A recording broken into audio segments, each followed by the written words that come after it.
За една недела 6 текстилни работници анонимно пријавиле неправилности на интернет. Пријавите се однесуваат за кршење на основните работнички права, а шанса за пријава им даде Сдруженијето Гласно преку специјализираната веб страница sdruženieGlasno.press. Апликацијата која што е направена веќе една недела.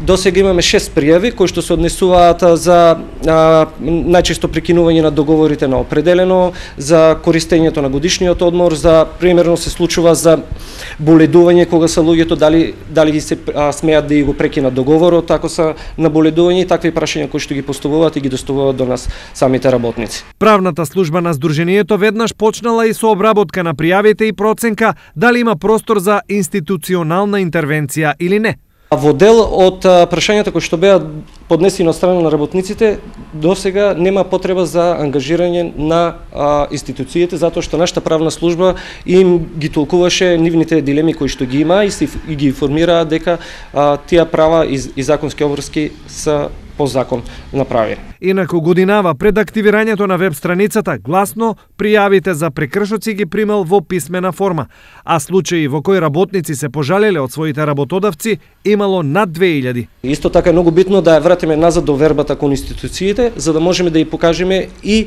на самите работници дека довербата мора да биде обострана и не можеме веќе да имаме она реторика дека работниците дека не постапуваат инспекторите или постапиле, а не ја завршиле работата. Значи мораме да ги следиме, воедно и да ги мониторираме во нивната работа. Досега по овие прекршоци, Сдруженијето помогнало и во поднесувањето тужби. Тужби има пуштено, меѓутоа постои секогаш една практика кај овие работодавци дека имаат по повеќе фирми и така да тужбата ако стигне од едната фирма, тие продолжуваат со друга фирма да работат и тука имаме еден системски проблем кај што примерно мора да при измена некои законски решенија ќе мора да се направи измени. На годишно ниво, според неофицијална статистика, во Штип има над 5000 прекршоци над работничките права, па од Гласно се надеваат дека токму веб страницата, но и зголемената доверба на работниците ќе придонесат прекршоците да се намалат, но и дека ќе се случи она најважното, институциите да ја вратат довербата кај граѓаните.